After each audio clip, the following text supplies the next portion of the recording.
Raquel, we're live. Yeah. So, good morning, everybody. My name is Emmanuel Mounier. I am the Secretary General of EU Travel Tech. We are the association representing in Brussels the travel tech industry, online travel agencies, meta search engines, travel management companies, global distribution systems. We represent the travel distribution ecosystems, all the key elements which allows transport suppliers to connect with travelers. And it is my great pleasure to welcome you this morning to the second webinar of our series, Travel Your Way, the Sustainable Travel Forum. In this series, we discuss issues which all have one common feature. For each of them, technology can make travel more sustainable.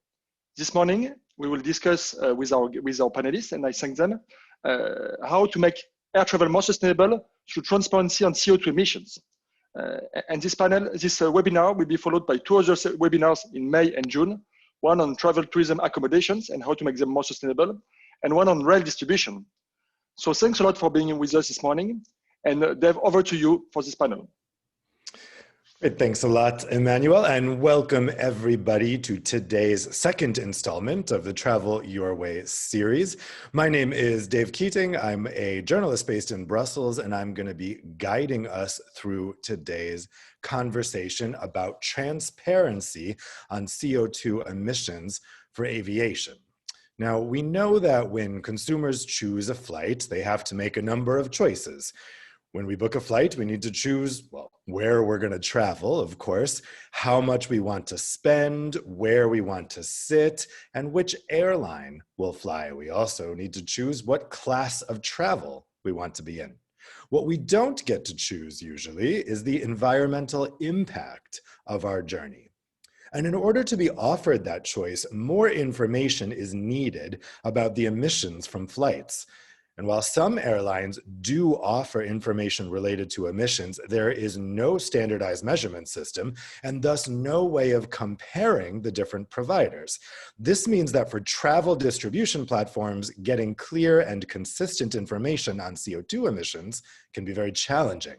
And even when this data exists, it is too often inaccessible. So today we're going to be discussing how transparency on aviation CO2 emissions can be improved so that travel distribution platforms can present this information to consumers and customers. If we did have this more transparency, the big question then following is, how could travel intermediaries use this information? How should they use this information? And perhaps the biggest question, do consumers actually want this information? Would they do anything with it?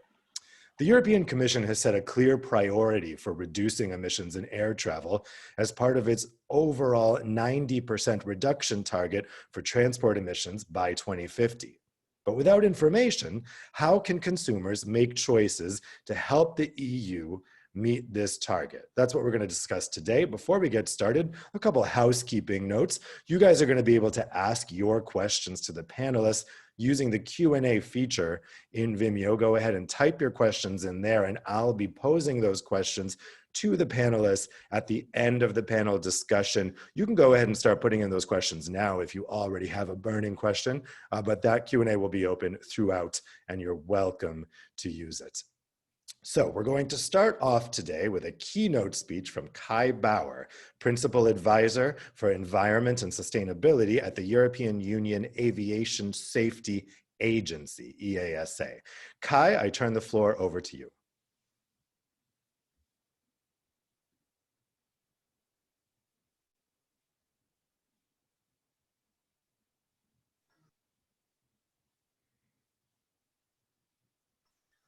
Yes, good morning, everyone. A second there to get the right button going. I trust you can hear me okay right now. And I will be starting with thank you very much for the invitation to this forum. I think it's an exciting time and a very interesting topic. Thanks to everyone for joining this morning on this discussion.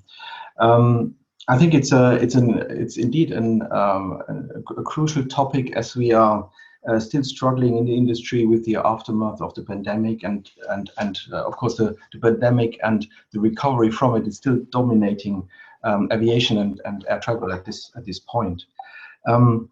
So I think in order to discuss transparency and its role for unlocking sustainable air travel, I would like to start with a little bit of a look ahead to 2050.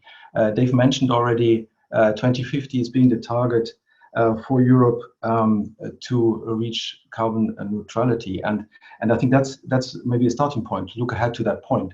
And so if we do go into the future, we need, of course, a time machine. I think we have this morning quite a few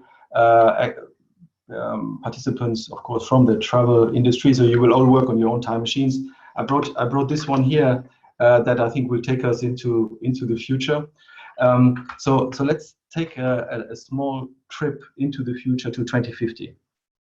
If you leave your time machine in 2050, you probably will first say, okay, let's go to a pub and relax a little bit from the travel. And the first thing you see is you'll be in a crowded pub. You'll be probably surprised about that. The pub will be crowded, and you'll be ordering a beer, you'll be ordering a Corona, and you will get no strange responses to that. So certainly, I think in 2050 we can assume Corona will be forgotten, the pandemic will be forgotten. What, of course, will not be forgotten is the climate crisis and the task to get towards climate neutrality. If everything goes well in 2050, you will be leaving your time machine and you'll be seeing celebrations around Europe having achieved that goal of becoming the first climate neutral region in the world.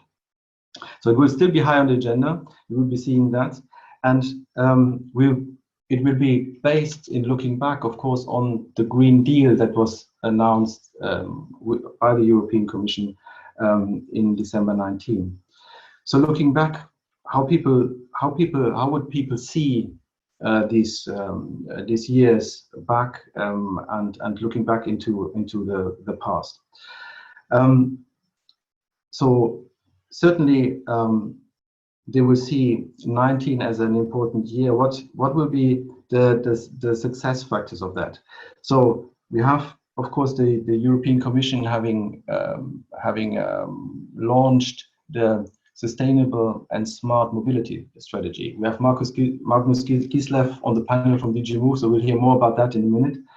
And that will be an important factor of success for reaching decarbonization. Part of that program and the Commission strategy is also EASA's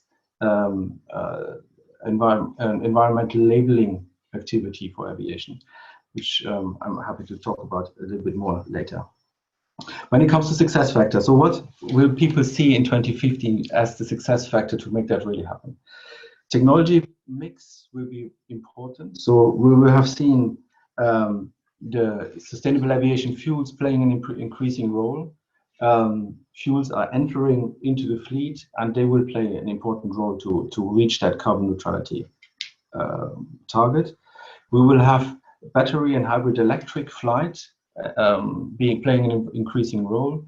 You may know that EASA has last year certified the first electric plane ever.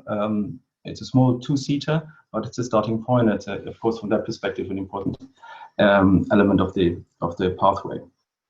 A bit later down the line, between now and 2050, we'll start seeing hydrogen-powered flight. So these are the technology pathways that are emerging and that we see that contribute to the decarbonization. The market will have played a role. People in 2050 will see that market-based measures, notably the European emissions trading scheme, played an important role. So that is an important leverage on the way towards carbon neutrality. The finance sector will have played an important role. You will see how investments are more and more guided towards sustainability, helped by the EU taxonomy on sustainable finance as an important element to that end. So we'll have seen the technology, the market elements, finance contributing to that. But finally, in order to really make that a reality, that carbon neutral continent, transparency will also have played an important role. So when citizens look back, they will see that only by being able to make their sustainable choice, by having the information and transparency on making sustainable choices, only by that tool they will be able. There was an additional drive and an important contribution towards carbon neutrality. So we see that transparency obviously is an important role. Dave already mentioned it in his intro. Now coming back to today's world, we see that citizens actually today already want transparency.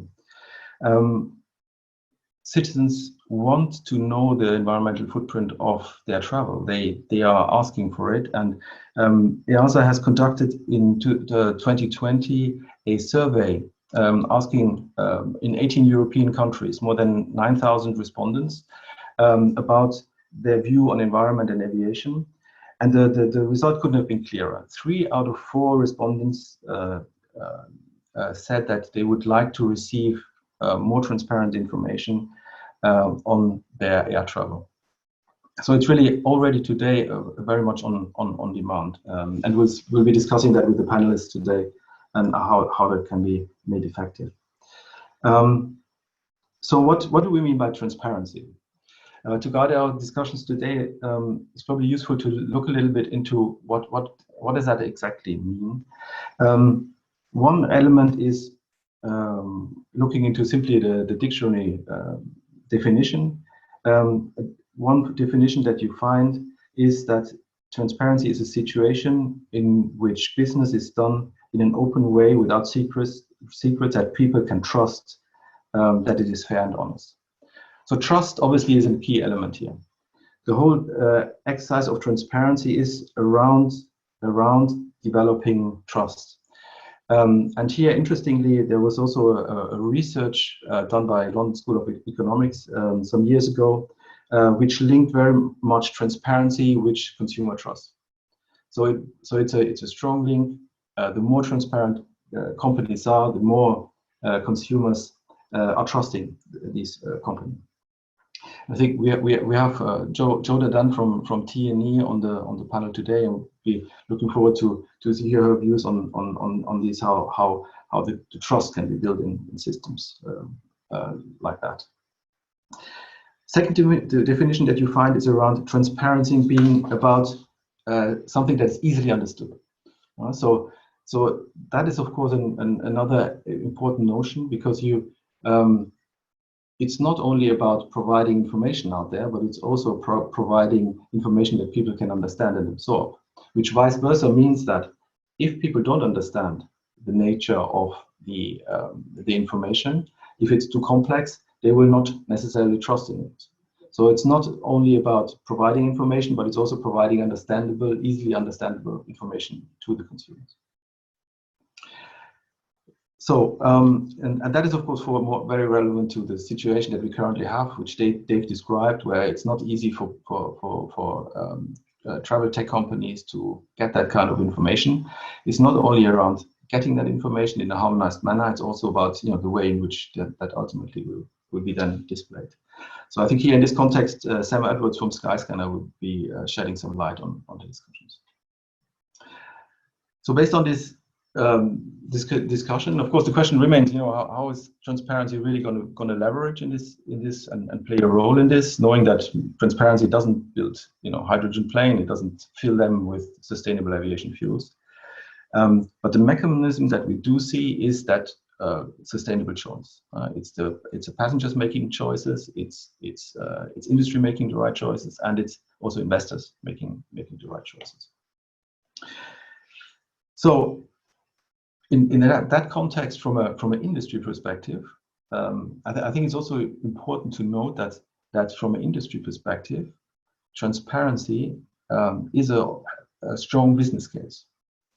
For the elements that I just mentioned, transparency creates trust with consumers. And in that same study around transparency and consumer trust, what the researchers found was that trust translates into a higher accepting higher prices. The researchers call this willingness to pay. So essentially, what they found is a real connect between the trust and the willingness to pay, so to accept the price premium. He also has conducted in that survey that I already mentioned. We also asked the question: would you be willing to pay more for a more sustainable flight? And what we found was that 40% of the respondents were accepting a price premium of 5 to 10%. Now, I don't need to tell you that we're talking to humans, and how humans react and respond to surveys, and how they actually pay is then ultimately a different thing.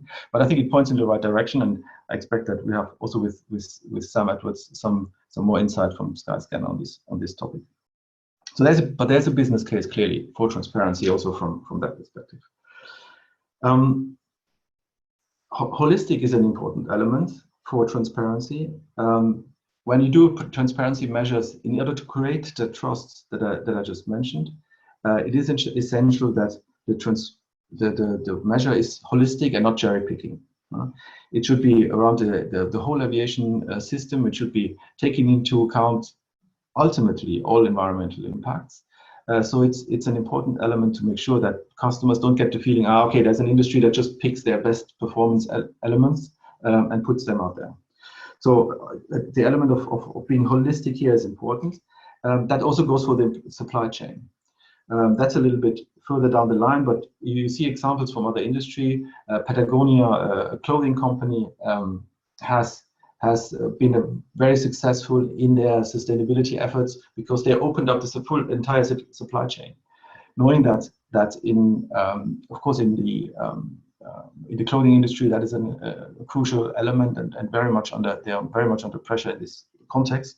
So what Patagonia does really is having provided transparency on the full life cycle on all supply chain elements. And that's of course something to watch out for. Finally, I would like to mention an element around travel and air travel. Of course, we're looking today at air travel, but we should not forget that passengers and travelers, you all know this better than anyone else. The travelers, they are not necessarily interested in what means of transport they use. They just want to get from A to B and see their family and friends and do the trips they want to do. So the notion of intermodality is an issue there. What choice do you take? Is it the plane, the train, the car? But increasingly in the future, it will be less about this intermodality, but it will be about multimodality. It will be about making sure that you get from A to B with the right mix of transport modes.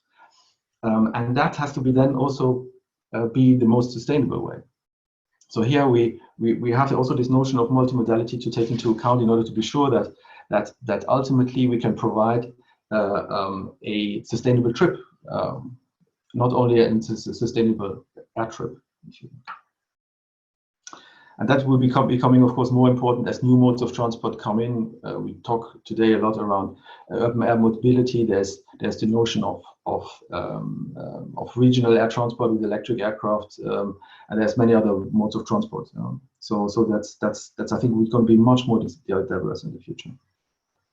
So with these elements, I would like to share now some 5 design elements, if you like, that I would offer as for discussion of the panel.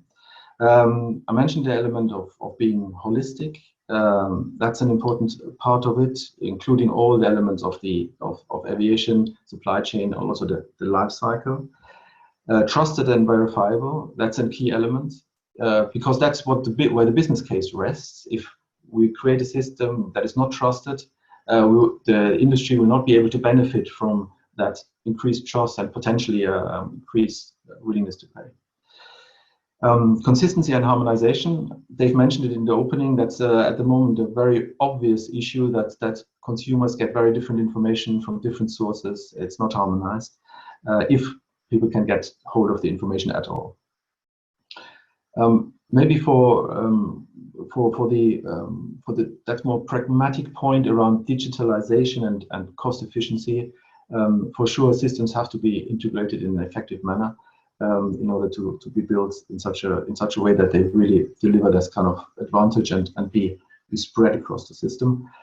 And finally, the point is on technology neutrality and in multimodality.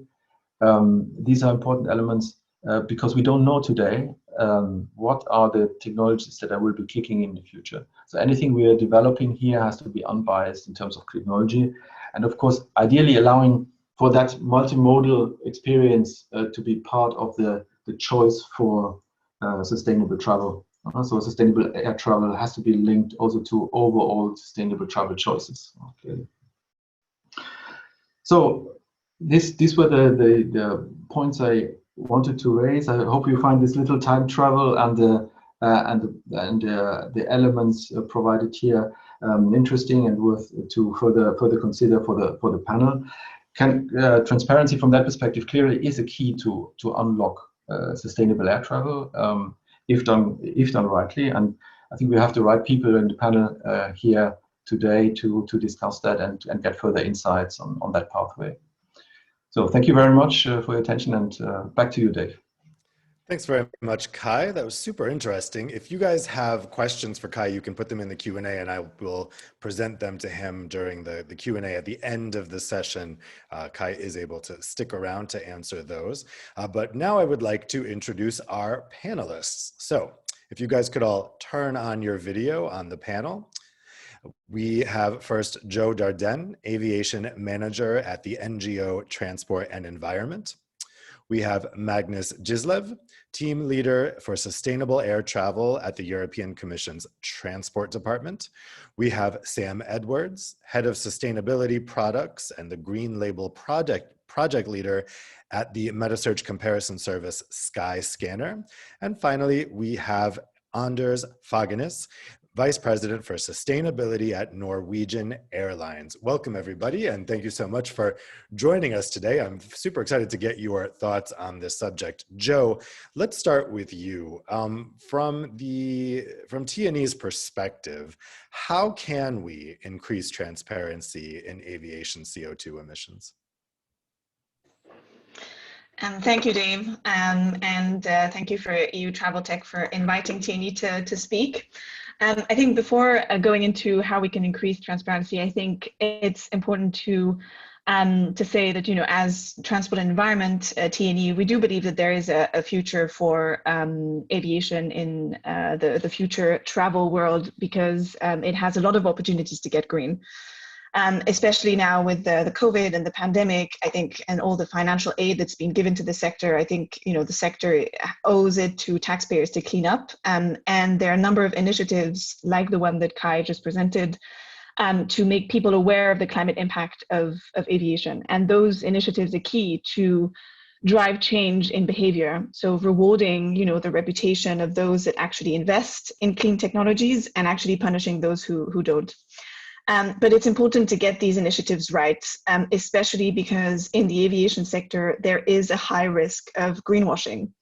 And this high risk of greenwashing, you know, there are two main drivers. The first one is, you know, aviation is a hard to decarbonize sector. You know, we don't have easy alternatives today, you know, like we have in a number of other consumer choices when it comes to other sectors like electric cars, renewable energy, meatless diets, well-insulated homes. But then there's not a lot of green options when it comes to flying. So that's the first driver, is that we don't have a lot of options. And the second driver is that despite that, consumers and businesses are increasingly demanding, you know, to know more about their climate impact. And so airlines are now more and more faced with the requirement to show these consumers and these businesses how green they are. And that sometimes leads to some parts of the industry misusing certain facts to qualify themselves as green and showcasing green credentials when actually they're not.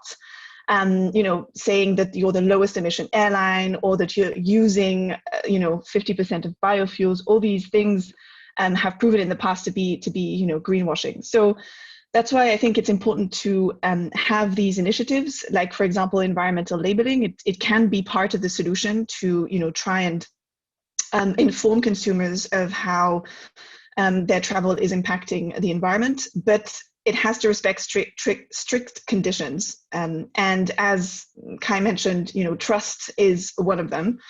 And how do you build trust? And I think the two or maybe three main conditions that it has to respect is, one, a label needs to paint an adequate picture of the sector's emissions, not just, as Kai mentioned, not just the bits that the industry sees as good.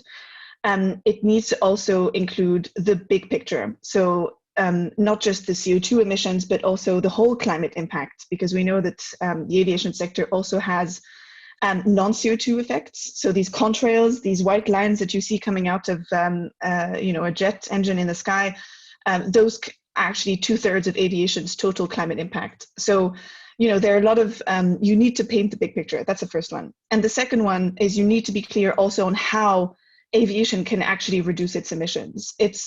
It has to be clear to the consumer that, you have to invest in clean fuels, you have to invest in clean technologies, and not promote fake solutions like offsetting, for example.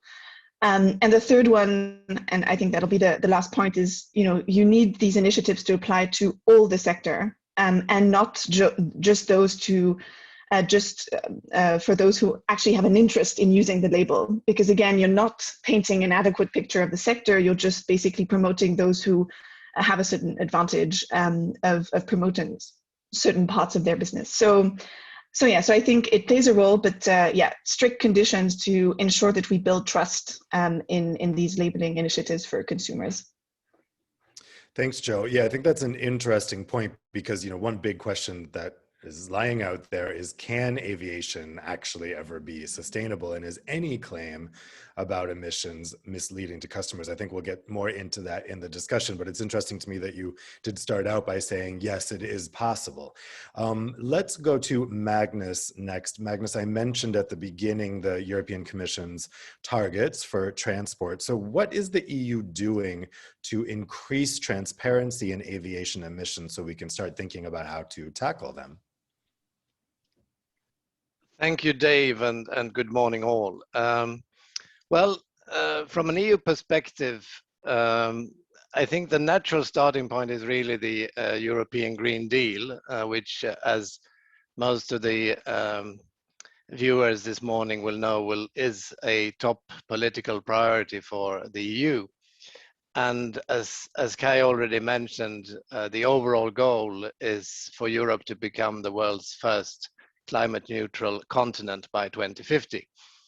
And that overall goal is a major driver for the EU Sustainable and Smart Mobility Strategy that was presented last December.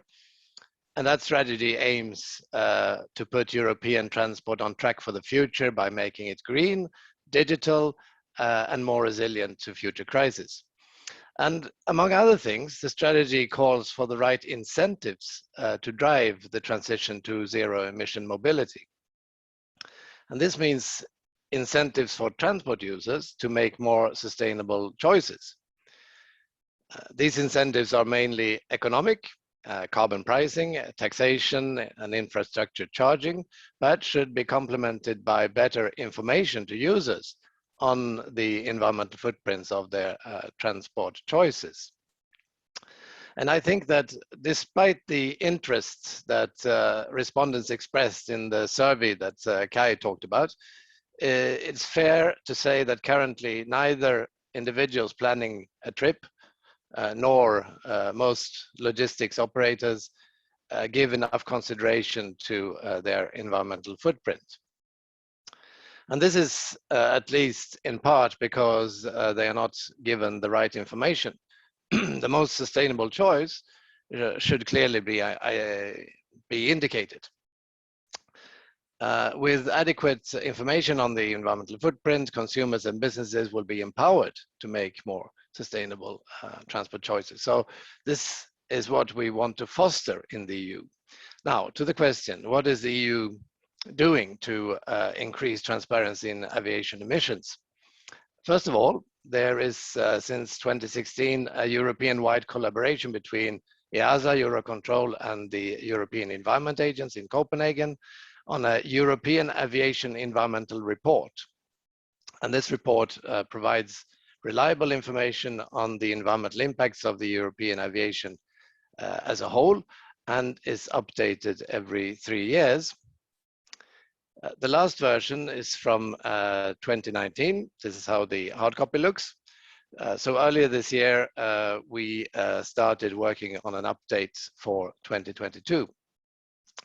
Now, as part of the Sustainable and Smart Mobility Strategy, we are planning to establish a European framework for the harmonized measurement of transport and logistics greenhouse gas emissions. At the end of the day, providing such information could enable end users and consumers to opt for more sustainable transport solutions, while avoiding any greenwashing that Joe just referred to. More specifically on aviation emissions, the strategy requests EASA to develop an environmental label program for aviation, as Kai briefly mentioned. And EASA has already started developing an environmental label for aviation.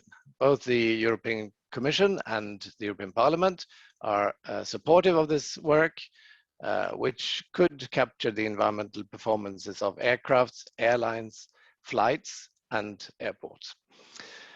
Should the European Commission finally decide to take that work forward, such labeling of aviation would follow a holistic approach, as stressed by the previous speakers, and would need to take into account the existing methodologies and policy objectives. So I think in a nutshell, that's it. And back to you, Dave.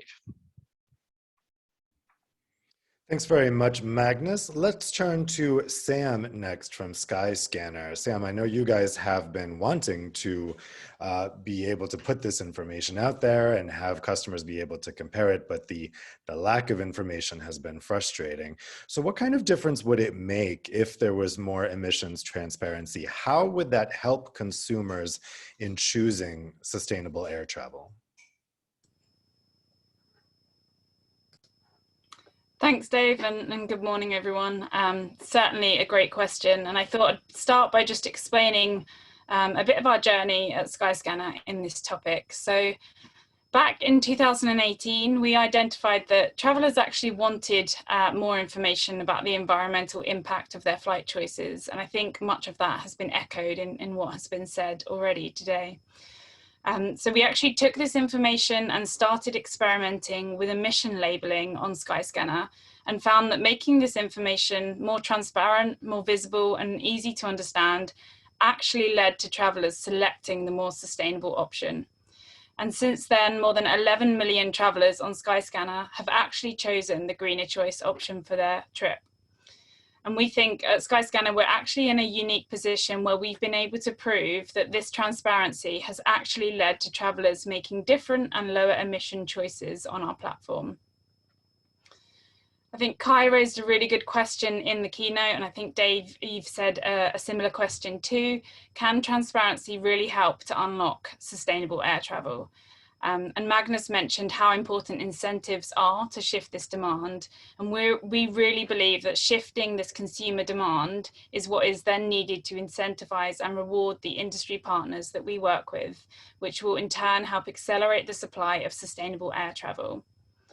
If we can clearly communicate to those in the supply chain that travelers are more likely to select a flight option if it's more sustainable, it helps to push that supply of more sustainable options forward. And again, we've already started to improve this because we've had an incredibly positive response from our airline partners on our Greener Choices feature, asking how they can get their marked as a greener choice. Kai also mentioned we need consistent standardized emissions across the whole industry, and this is something we are extremely passionate about as well. The environmental impact of travel is incredibly complicated and difficult for travelers to understand. Dave mentioned all the different decisions travelers need to make when they're booking a flight. So it's a really complicated process that they need to go through, and layering sustainability on top makes it even harder. So to gain this transparency and trust, we need one single standard score across all platforms with accurate and verified data. And this is something we're really keen to push forward for the whole industry. And it's why we're part of an industry coalition called Travelist, led by the Duke of Sussex and founded by us, Booking.com, TripAdvisor, Trip.com and Visa. And as a group, we're committed to working together to show more transparent information about the sustainability of the whole trip, standardized across all of our booking platforms. I wanted to pick up on another point that Kai and Joe also mentioned, that longer term, we need to incorporate more than just CO2 emissions into this transparent information we provide travelers. We need to include things like sustainable aviation fuel and other strategic initiatives that will be the key to fully decarbonising the sector in the long term. We recently did a survey for Earth Day in the UK and US, and over 40% of respondents from that survey said they would be more likely to fly with an airline if it was investing in greener fuel options. So again, I think that helps to prove the demand from travellers is there. And lastly, I wanted to make the point that most importantly from our research, we know the information we show needs to be very easy to understand to influence consumer choice. We definitely need to avoid greenwashing, but the options and the information we show needs to be easy to compare. I've kind of referred to all of the difficult decisions travellers need to make when they're booking a choice. So the information we show needs to be super easy to compare.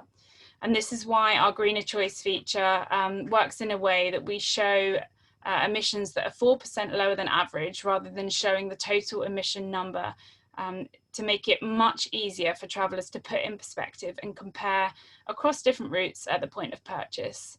So as an industry, we need and we should continue to think about how we can make the information, the language and the design very easy for travellers to understand, so we really can achieve that full transparency. Thanks a lot, Sam. Let's go to Anders next. So coming from the airlines perspective, of course, we've been talking about the airlines a lot so far, so it's good that we can hear the airlines perspective on this. Anders, what are the airlines doing, and your airline in particular, of course, to increase emissions transparency? And would you say that the efforts in this direction are in response to customer demand, or maybe developments at IATA? What's spurring it? Thank you, Dave, and thank you guys for inviting us to this this panel. I think initially it's important to mention also that the reason why we like to fly is because we like to see each other. I'm sorry that we haven't been able to meet up, but when we look at what people want to do now, is to meet their families and their friends. So the point is that that flying, aviation, transport, it has a lot of social benefit. It has a lot of economic benefit, but it also comes at an environmental cost that we're discussing today. I think it's also important to note that the entire aviation sector in Europe has made a massive effort of showing how we can reach the incredibly good future picture that Kai painted in the beginning of decarbonized carbon net zero aviation sector in 2050, in the Destination 2050 roadmap that presented this winter. When it comes to what we do, there's three things. It's how we work to extract, analyze, and present data in our own operations. We have an incredible fuel saving manager who has implemented an app called Skybrid that gives this data to the pilots. We've built on that to look at, okay, so how much is the emissions per seat? And we also give that, make that available in the booking process. It's based on the ICAO's methodology of calculating emissions. And we've also integrated this into carbon offsetting through Choose, which then puts a price on the carbon emissions. Now, we acknowledge that this is not perfect, but I think it's also important to note that this is a trajectory that we're developing. The next part, which is taking a lot of focus for us right now, it's to extract, account, and report data from our supply chain. Like Kai and Sam has pointed out, we need the information to be trustworthy. Right now, it's not. I can assure you, it's not. So that is a lot of our efforts goes into that, to find good monitoring systems and to really get the qualified and verifiable data that we again then can show to our customers. And this also feeds into the third, which has also been mentioned here, which is establishing harmonized standards for accounting and reporting. And the way we work on that on an EU level is through our membership and an active participation in Airlines for Europe's Environmental Working Group. I think Airlines for Europe it's doing an amazing job, and I think our colleagues in different airlines are also really working hard to figure this out. We've also used the same information and knowledge that we built through the booking process and extracting our own data into the eco-labeling program with Kai, and we've also shared it with Skyscanner. So sharing knowledge is also part of our efforts to help out. And then I think this really, when you get to the nitty-gritty of it, we need to agree on what is the emission factor of electricity, what is the emission factor on fuel, because all of this is not really any agreement upon between member states, between states even. So it is a big task. I think what gives me hope is that the world really decided about doing this in 2018, 2019. So we're just about to get started. But I think it's important to hurry slowly. It's an Norwegian expression, and make it right the first time. If not, I fear that the more dystopic picture that Joe painted in the beginning here of greenwashing will take foothold, and that we're not getting the customers on board. Hurry slowly, I like it. I want to ask the panel first about how this fits into the larger picture of sustainable travel. At our first webinar in this series, we talked about multimodality and how that can be improved in terms of ticketing. Joe, let me ask you, I mean, there is some skepticism out there about airlines that claim to be, the lowest emitter. And of course, there is a risk that an airline doing, I'm just using this as an example, an airline doing all short haul flights might look like it's cleaner because it's having less emissions because the flights are shorter, but in fact, taking a short haul flight instead of driving or taking the train would actually be worse. So how can this transparency intersect with that bigger question of multimodality and whether somebody should be flying at all for a given route? I think it's a good question about multimodality, because it's true, there's some flights that can, be shifted to rail, and there are some, positive signs sometimes in the airline industry, collaborating with rail operators to try and promote, ship to rail or rail to air connections. So I think that's very important to flag. I think in general, when you ask me, can an air trip be green? And I'm hopeful that it can be in the future, but today it isn't. And I think that has to be clear and made clear to consumers that taking an airplane that continues to burn jet fuel in the sky, it'll continue to add CO2 to the atmosphere. So I think that's why it's very important to make it clear to the consumer that your choice is still, something that has a big environmental cost. And that also encourages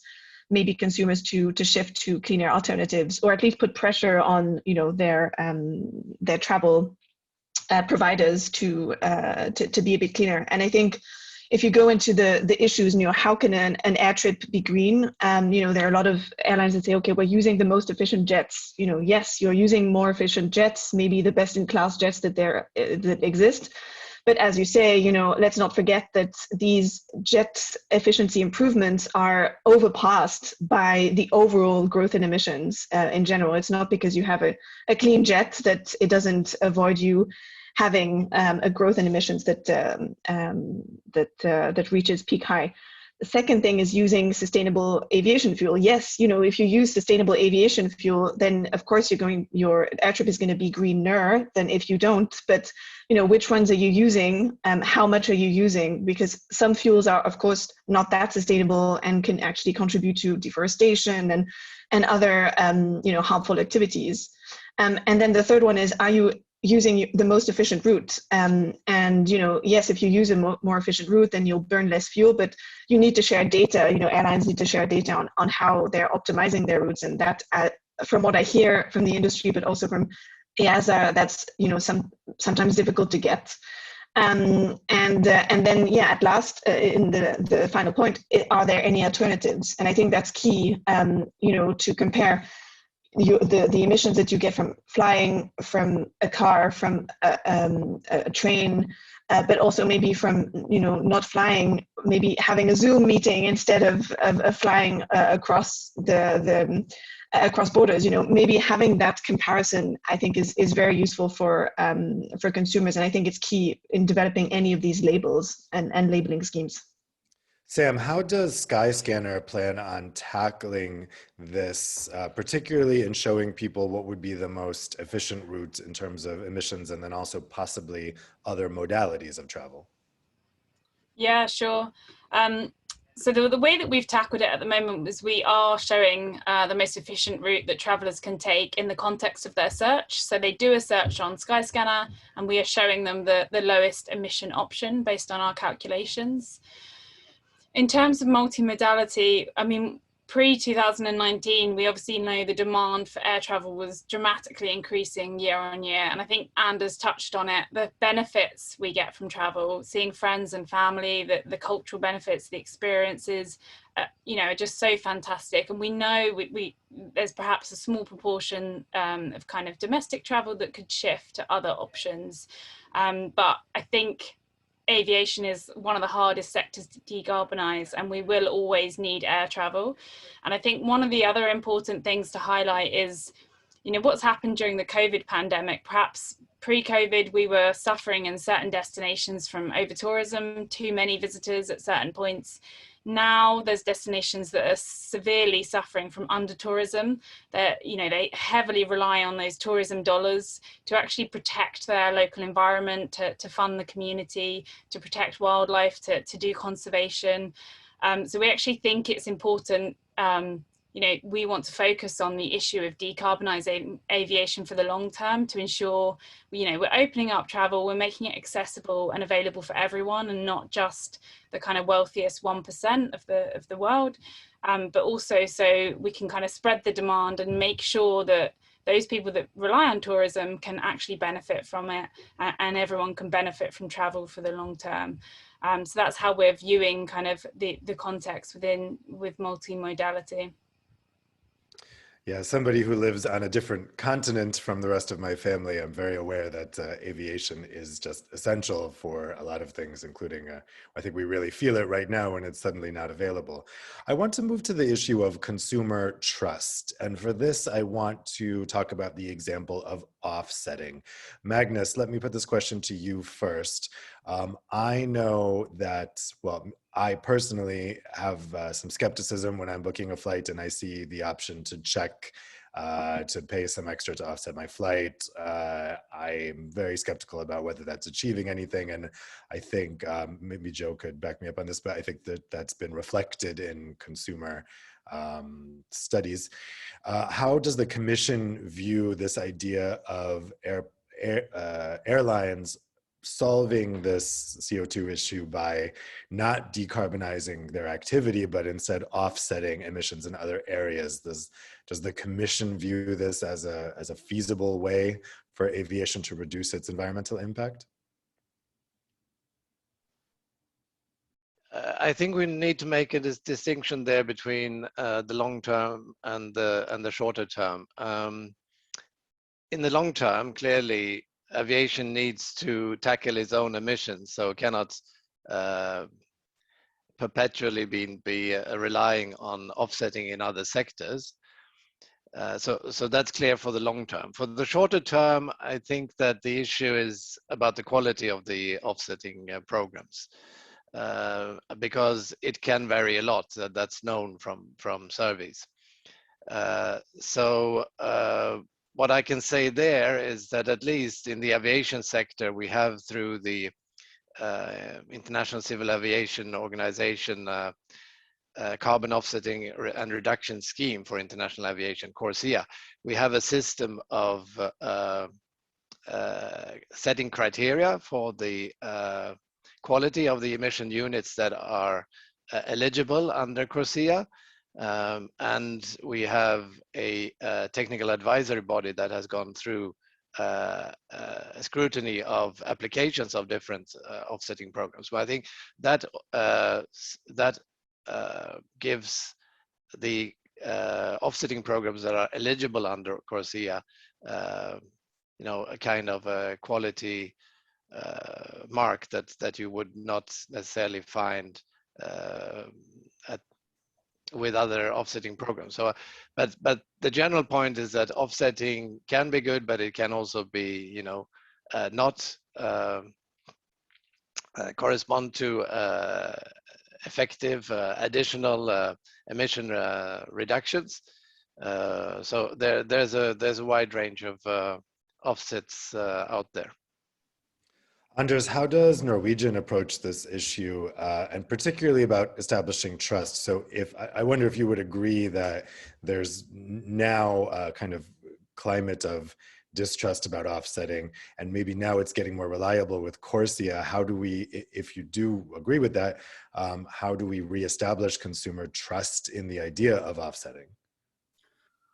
A huge topic, but I agree fully with what's being said here. I think it's important first to note that it's about the quality. And when we talk about the magnitudes of European states, when we talk about the magnitudes of CORSIA, it becomes really relevant because there's so many millions of offsets in motion. When you talk about the level that we are on now with our carbon offsetting, we've chosen a very, very solid partner in Choose, which they're doing their own due diligence. The level of quality from what I can gather and my it's extremely good. And what we know also that 25% of all projects in the world right now from German studies are good. And I think we need to focus both companies, the offset sector, also the environmental NGOs and the Commission on what we agree upon. Because we agree upon most of this. We agree upon that we need good criteria for this to be a valid way to fund emission reductions. And I just want to make a final note, and pardon my French here, but for a company and an airline, offsets is a little bit like pissing in your pants to keep warm, because you're funding emission reductions in other sectors. So you're not dealing with your own emissions. So it's not a long-term strategy. It's bound to be a short-term coping mechanism to allow our customers to have a way to compensate for their emissions by doing something that is available. So instead of shooting down every effort to try to make a difference, I think we should rather spend our energy on making that effort worthwhile. I like that analogy. Joe, I saw you shaking your head. What's TNE's view on offsetting? It's not a great view. I think the reason for that is, there are two main reasons. The one in practice and in principle. In practice, it's easy to understand. When you make a payment, how can you be sure that the carbon cutting activity that you're paying for is actually taking place? Whether trees that you paid to be planted won't burn down, whether the solar panel was going to be built anyway. And I think the main point is to make sure that the carbon cutting activity was additional. So you're not just paying for something that was going to happen anyway, because then you're not really compensating the CO2 that you're releasing in the atmosphere by taking a flight. So, and unfortunately, most of the offsets that have been agreed by, Corsi and ICAO, they don't meet all of the sustainability criteria, especially not the additionality part. And it's like, I always use this example of going to the gym. You're on a diet, you want to lose weight, but you're paying someone else to go to the gym for you. And you're not even sure that this person is actually going to the gym, or if it wasn't, he or she wasn't going to the gym in any case. So that's the in practice part. And the principle is, you can't continue, and I think that's where we all agree, you can't continue paying someone else to reduce your emissions when everyone and every sector is asked to reduce their emissions to meet, the temperature rising target. So, when I see Magnus mentioned the Green Deal, the Green Deal doesn't mention offsetting. The EU carbon market today doesn't allow offsetting credits since this year. So why are we continuing to promote this as a solution? Of course, where does that leave a concerned consumer about their own climate impact? You can try and find some reputable suppliers of offset, but the unavoidable truth is that offsetting has limited benefits, and the limited benefits will never be enough to offset the known damage of flying. And that's why I think maybe just as a last point, it's shifting away from individuals and shifting towards regulators, because unlike individuals, regulators can tax, can invest, can ban, can restrict. And that's why, we need to make sure that offsetting isn't promoted as a policy solution, but rather the use of clean fuels, for example, airlines, and I know in the Nordics, they do invest in clean fuels, and I think that should be rather promoted rather than offsetting. So Sam and Anders both wanted to respond to that. Sam, why don't you go first?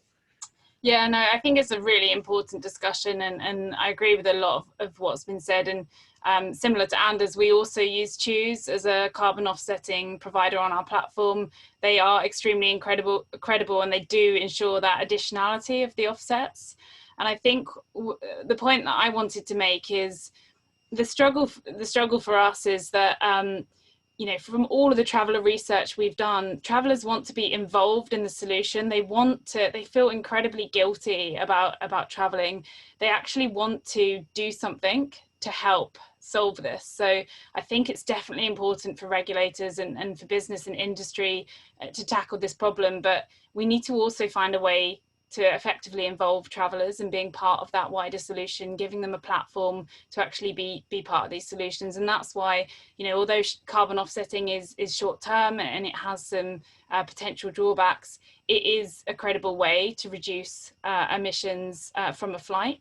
And I think longer term, we potentially need to start thinking about involving travelers, not only in offsetting, but perhaps some of those future solutions, like potentially investing in sustainable aviation fuel or carbon reduction, and actually shifting the conversation from just offsetting your flight to investing some of those more future technologies and decarbonising the industry in the long term, helping us with our kind of longer term goals. And that's where I see carbon offsetting is almost a stepping stone for us to get there. We need to have something to allow travellers to be involved in the solution. We need to empower them and make them, get involved, raise awareness, and actually give them credible solutions in the long term. So that's why I think it is incredibly important. Anders, you wanted to respond as well? Yeah, I think if we lift the view a little bit up from Europe, it's aviation is not part of the Paris Agreement. Same with shipping. So we need to acknowledge the fact that 50% of emissions right now are not covered by any type of sort of law or target. Corsia is doing precisely that. The aviation sector is the first and the only that I know of in the world that has created a trading mechanism for carbon offsets and set a target. Now we can agree that the target is not sufficient, but these things take time. And I mean, it's billions of dollars going to fund emission reductions. So it's a little bit. I don't know. I'm skeptic towards the sort of EU, Brussels, Europe, sort of a little bit of a notion of taking up the ladder, dragging up the ladder, and refusing to see that this can be a solution and a very cost-efficient one. So it's just to put that perspective in here as well, because it's obvious that activity-based NGOs, but also European Commission with a very high budget for investments, they need to fund that somewhere, and putting all that money into low-income countries, reducing their emissions is maybe not the way forward. So it's also seeing a bit of this from a very, very bird's eye view. That's some of the questions that I have in my head, at least. Before I read out some questions from the audience, I did want to have one more question about what would this actually look like? So if we're thinking from a consumer's perspective here, and we know what Skyscanner looks like today, Sam, if we accepted kind of some of the standards that Kai talked about in his presentation, and we live in a hypothetical world where that has been accepted and is standardized. So what is the consumer going to see on Skyscanner when they go look at those flights? What does it look like? Yeah, sure. So, I mean, just to highlight, one of the things we think we need is kind of an independent third party to help collect some of this data from the airlines and share it out to the industry. Data like, average fuel burn, for example, is potentially commercially sensitive for airlines, but if we had it, if we had access to it, it would enable us to make the score on Skyscanner more accurate. So I think that's one of the points to mention. We can make our the emissions calculation that we have today more accurate over time if we had more access to data, and so could other platforms potentially do the same. I think for us, we've talked about the importance of integrating other non-emission factors into the information we show travelers. So we haven't got any designs for how it might look, but I think one of the ways we're thinking about this is either integrating those additional factors like uptake of sustainable aviation fuels or longer term strategic initiatives into that baseline score or calculation, or adding it as a layer of information on top. And the way that we kind of view this is, again, we need to go back to kind of simplicity, making it very easy to compare. Travelers probably are never going to be able to kind of conceptualize that, raw emission number, but perhaps we should kind of provide it somewhere in the background for those that are interested. But, at the top level, we need to keep a very consistent way to understand the emissions, and probably have some, like we keep talking about consistency across different booking platforms. If we have, an independent third party and we have a consistent branding and it's one single emissions or score, including different factors like SAF across airlines, across booking sites like Skyscanner, it helps to build that credibility. And I think the other really important thing that we can, once we've got that standardized kind of score, we can actually use that as a platform to talk about some of these longer term, more strategic initiatives that we know, again, are incredibly difficult for travelers to understand, but we can start talking about what are the great things that the aviation industry is doing, investing in SAF, investing in electric aircraft. We can actually use that kind of score as a platform for wider content throughout the rest of the booking journey, and trying to offer some of those real solutions to reduce the impact of a traveler's trip as well. Okay, that's interesting. I can kind of visualize that. I mean, essentially you have the score or maybe a traffic light or something like that that's easily understandable for people. And for the more savvy traveler, they would also have all of the specific information that they could compare if they're a mathematician or something like that. Let me go to some questions from the audience now. Kai, we have two questions for you that actually came in during your presentation. One is fairly straightforward. It's a question from Lena Grunrus. Is the research that Kai refers to available, talking specifically about the customer expectations and trust. So the research that you mentioned on customer expectations and trust, could you just tell her where to find that? And then Paul Kattler asks, just as agriculture emits global warming gases such as methane and nitrous oxide, flights also cause global warming in addition to CO2, which is why we count CO2 equivalents. EASA has supported the conclusions of Lee et al. By the end of 2020. So how does this knowledge reach consumers? And I think the heart of that question is really, how do you make consumers understand that aviation has a greenhouse gas contribution and a CO2 emissions contribution, and that you need to kind of combine those to understand your overall impact? Yeah, thanks a lot for those questions. One relatively simple, the other one, of course, very sophisticated question. The first one, I can refer you to a research by Omar Merlot. You'll find that research. It was at the London School of Economics in 2018. So if you need more details, I'll be happy to share. The second question around the non-CO2 effects, I think it was mentioned already in Joe's intervention. EASA has indeed, end of last year, done a synthetic study, a report on that topic, combining the latest research, including from Lee and other generally the atmospheric science community, to get an understanding of the latest stands and understanding of that. That's a little bit where we stand on what we're using now to go forward. For sure, there continue to be significant uncertainty around the impacts there. At the same time, it's been acknowledged. So whatever we do, we will continue to work on this on the basis of the scientific understanding and not ignore that point. For sure, for consumers out there, this is of course a highly sophisticated topic where one has to find a way to handle it. One element certainly would be, I think, Dave, you mentioned this idea. Okay, there would be something very visual somewhere as a score, and then additional information being provided for those who are interested to dig deeper and deep dive into the topic. So that could be one way of dealing with that, providing access to the latest scientific understanding based on that. And of course, the report from EASA, which was commissioned by the European Commission, also pointed towards ways to improve our understanding in the coming years, and you know that will of course be important to further tackle the issue.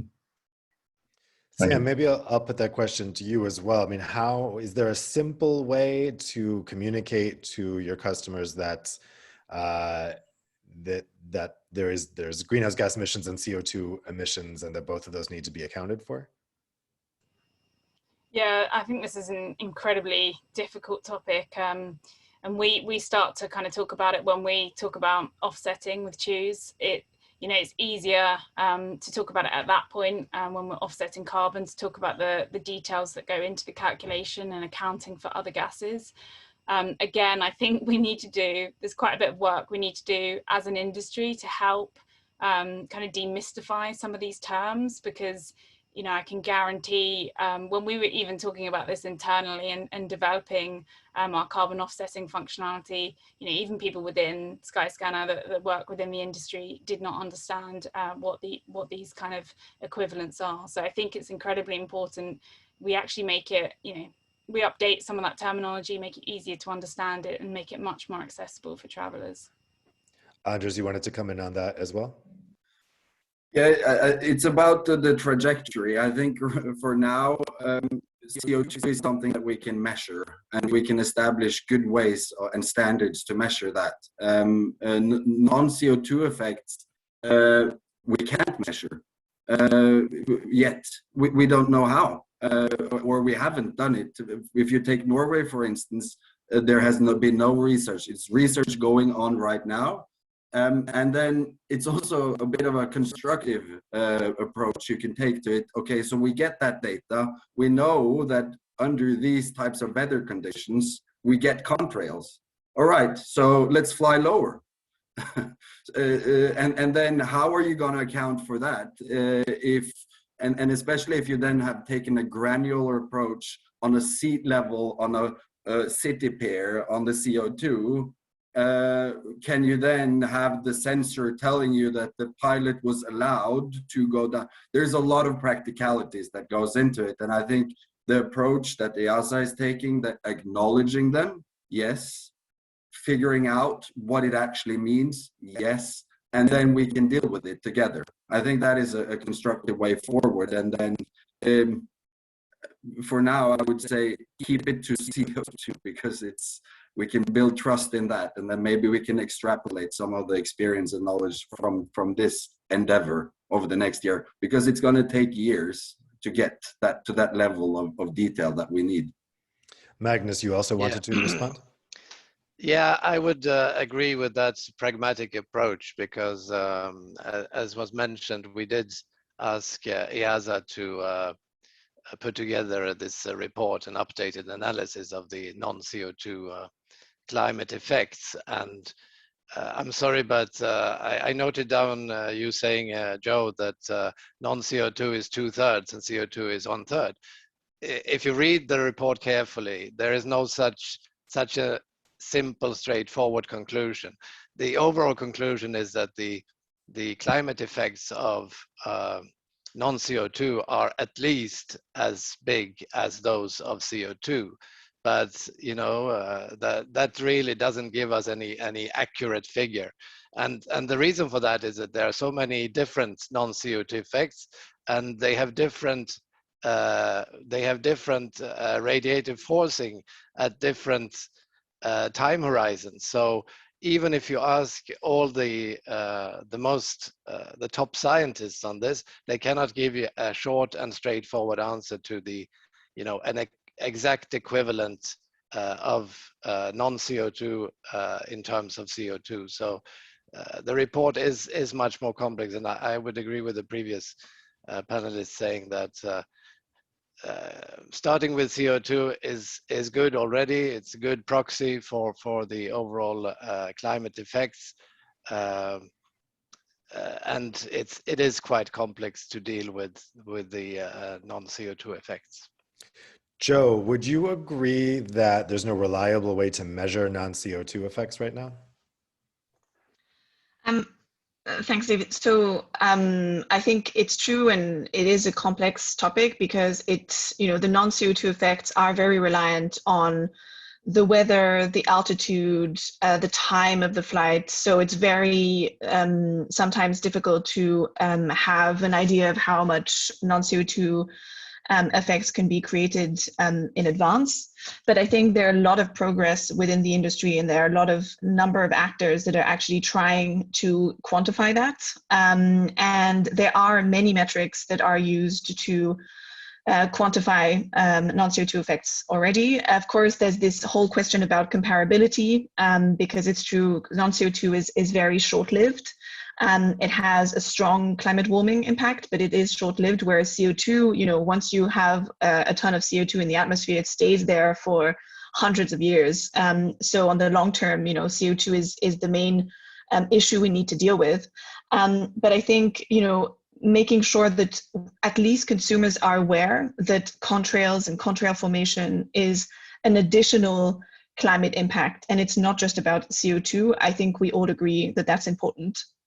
And I think making sure that the consumer is also aware that by using a flight or choosing a flight that is using sustainable aviation fuel, for example, will have a positive impact on the formation of contrails. Because if you use cleaner fuels, then you reduce the contrails and contrail formation. Same with choosing a flight that is avoiding some of these parts of the atmosphere that are very saturated and where contrails actually form.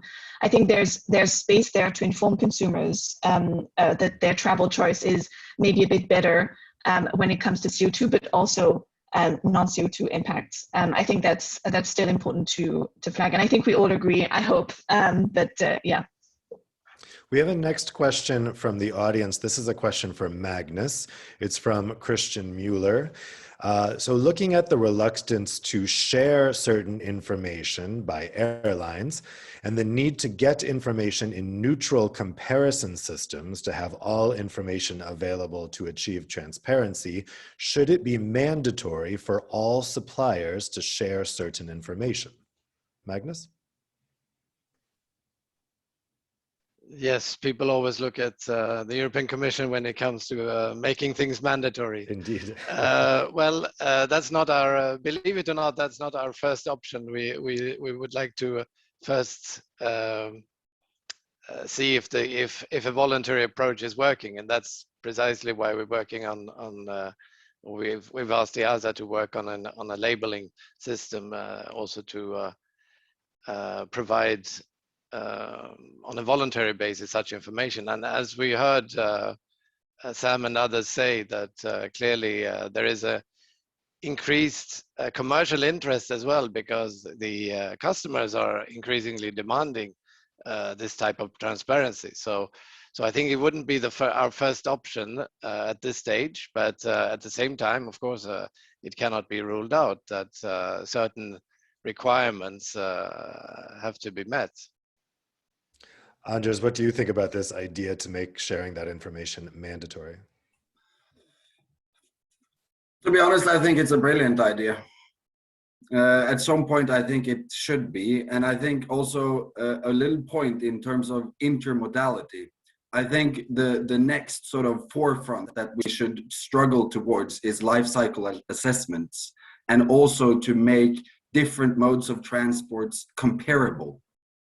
Because at the moment, I think there's a lot of feelings about this, but if you start to take into account, so for instance, a very concrete debate going on in Norway is whether we should build a new railway in the north. This is highly debated. That will cut emissions, but it will take between 31 and 37 years to offset all the emissions from the steel and the concrete of building the infrastructure. And you haven't really then started to take into account the loss of natural habitat, the animals that will be killed during the year. I mean, so that is a bit of frustrating because, I mean, and then if you don't agree on the emissions from an entire life cycle of different modes of transport, it's going to be really difficult for states, it's going to be difficult for companies to make good, sound investment decisions, because we need the numbers to add up. We need the Excel sheets to add up. And right now we don't. And we don't really know how to compare either. So it's a frustration. It's sort of paralyzing. I'm very open and frank now, but that's the situation we're sitting in right now. Yeah, it's always a big question, the big infrastructure question, that when you want to open a new flight route, all you have to do is put in a whole bunch of pavements and have a landing way. But with rail, it's a lot more complicated, particularly with high-speed rail. Let's take a next question. It's an interesting point from Trude Matheson. It says, thank you for an interesting session. A small but significant idea is to make in-flight offers more environmentally friendly, in addition to being better at recycling. Sam, let me put that question to you. Is it feasible that an emission score can also take into account the way that the in-flight offers on the plane have been produced? I guess we're chiefly talking about the food here. Could the rating take into account that as well? Yeah, it's a great question. And I think it definitely could. I think we need to decide as an industry and as a group what the most important factors are that are actually going to, contribute to reducing and decarbonising emissions in the long term. And, if something like this were to be included, potentially what weighting it would have towards the kind of overall score. It is a kind of potentially a small difference. So we just need to be clear on what are the kind of most important factors that we need to get into the score that are going to influence that consumer choice. And if we were to include different factors like this, potentially they might have a lower weighting than some of the more important things like the baseline emissions or the kind of inclusion of SAF. I think one of the really valued ways that we can kind of bring this information to life is throughout the kind of booking journey when you're booking a flight. So, you know, for example, if you're going to add a meal for your flight, we could talk about, you know, what sort of sustainable packaging is used, how the food is produced, you know, surfacing that information at the point where it's relevant to travelers when they're booking a flight, rather than trying to kind of, I guess, overwhelm them all at the kind of single point. It's about naturally kind of weaving in some of that information throughout the journey when they're making those different decisions on their flight choices. Anders, is this information that airlines could get now from their suppliers?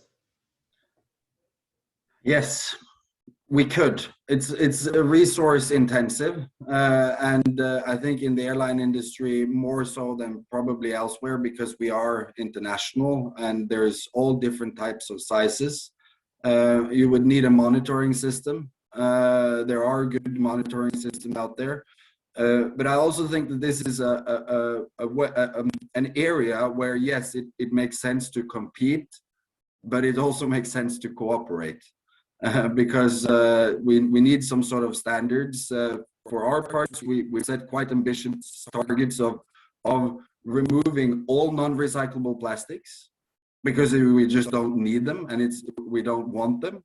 And then we are going to recycle 30%. But and we've only set that for Scandinavia, and the reason is I also worked as an advisor for the waste industry here in Norway, which is deemed to be one of the best. But seeing it, I've seen it from the inside, and this is a level of trust again. I know that I cannot really trust everything that goes on. So I would need to see a closed loop. I would need to see the entire system working first, and then I could go out and say, guys, we managed to reach this, and maybe that's something that other areas, airports. It's hundreds of airports. Historically, waste is a municipal task. It means that every single airport we come to has a different way of sorting, a different way of handling. So it really starts from the bottom up, I think. And I think, but designing it, it's really interesting to see Sam's and the sort of outside in, and maybe start to focusing then on the KPIs, the key performance indicators, and then start to see, okay, how can we work our way backwards along the supply chain? But it's going to take time. Yeah, it's back to this question of trust that we keep coming back to over and over, I think. I'm going to take one last question from the audience, and then we'll go to some quick closing remarks from each of the panelists. This question is for Kai. It's from Christopher Gravening. What standards and frameworks should airlines adopt for consistent reporting of information and emissions, e.g. SASB or CDP? Yeah, that's a great question. Thanks a lot. I think we've established in the panel today that this harmonization point is precisely at the heart of the matter. To build the trust, you need to be able to have a harmonized way of getting that reporting information to customers. And for that, as part of the currently ongoing environmental labeling program at EASA, we're precisely putting that together and discussing with airlines. There is obvious concerns from industry on that. Which standard you pick makes a difference from different operational perspectives. So we are putting that precisely in the mix, and we'll be developing a proposal that we can put to industry and then also share publicly. We do see currently with the voluntary approach that we have, a lot of traction from industry and a lot of eagerness. We have Anders on the call to overcome this problem. So I think we have a real chance. And then, of course, the devil is in the details. Some of the standards have been mentioned, and we'll have to make a call on this for sure. And the EASA is ready to support on that point. And the same is true for the notion of the entire life cycle taken into account. So actually, our methodology will be based and is currently being developed based on the state-of-the-art methodologies around full life cycle product environmental footprint. so that we can really capture the entire life cycle of the operation, which then allows also the comparison with rail, which is part of our program as well. And here we are partnering with the Environment Agency and with the Rail Agency in order to make sure that it's a consistent system that is also, where with the right expertise being put in place. So I think here we have this this harmonization very much at the heart of the exercise, taking the best standards that are out there and making a call to allow industry to work towards those. Thank you. Great. Well, let's wrap up now with some quick concluding remarks from each of our panelists. Joe, let's start with you. What would you say are your key takeaways from today's discussion? I think it was interesting to see that there are a lot of convergence between everyone, or at least the airline industry, but also the platforms, EASA, in needing a harmonized approach that is simple but not simplistic, to share a right adequate amount of information on the CO2 and the climate impact of aviation. I think one point from maybe a general point from my side, I think, we've heard, a lot about offsetting, but I think, Sam's point about trying to make consumers feeling involved in decarbonizing the sector, I think investing or promoting investments in sustainable aviation fuels is one of the best ways to do that. Instead of planting trees or getting solar panels built, I think that's how you get consumers involved now, because it's the only way to get aviation down to zero is to stop burning kerosene and jet fuel and rather invest in sustainable aviation fuel. So I think that's key. And then overall, I feel positive that EASA can play a good role in being a bit of a guardian of that data that's shared from airlines and others, and trying to make sure that EASA can protect and build trust with consumers and businesses when it comes to aviation's climate impact. Magnus, what are your concluding thoughts? Well, first of all, to make it short, I agree with what Jo said. I think she had a very good takeaway. I would like to add to that I mean, us in the European Commission and with the EU Sustainable and Smart Mobility Strategy, we do have work planned on promoting multimodal comparisons as well, although I would say that the aviation sector is a bit of a front runner there, and there I would really like to echo what has been said also, that there's a need to take a life cycle assessment approach, a full LCA approach, and to promote standards, international standards, so that people are using the same framework. Sam, what are your key takeaways? Yeah, sure. I think in everything we've discussed, it just really shows how important getting and recording transparent data is to this problem. And I think, if we can do that, we can, start to shift some of this kind of demand towards more sustainable choices and some of those longer term solutions as well. So I think really it's important we kind of work together as an industry to try and start collecting that data and standardizing it. And I certainly agree with Joe that I hope EASA can be kind of guardians for that data and start to push forward that kind of new methodology and standard for how we're calculating not only emissions, but some of these other factors as well. And finally, Anders, what are your concluding thoughts? It is a really, really positive that we see the problem in the same way, and we have a constructive dialogue about where we want to go. I think we probably disagree a little bit on how to get there, but we all have different roles in this. And I think that's also important to remember, that we need to keep our roles as well. So Joe's role is to keep us on our toes and sort of push us to become even more sustainable. Sam can help us figure out what the customer actually want and need, and then Magnus and Kai can help us to figure out the good standards. And the people in this room and in this panel I really trust. So it's a positive note that we're on the right direction, and I think we need to continue to hurry slowly. That's a very nice positive note to end on. Teamwork, that's what's going to get us there. I want to thank our panelists so much for participating in the session today, and also thank you at home, the audience, for watching and for asking some great questions. Our next session for the Travel Your Way series is going to be on the 25th of May at 10 o'clock. And there we're going to be talking about more transparency for emissions in the accommodation industry, something that may be easier to measure, but perhaps more complicated in other ways. So we're going to really dive into that in about a month's time. I'm looking forward to that and hope you'll all be able to join us for that next session. For now, I thank you all for being with us this morning, and I wish you a great afternoon. Take care.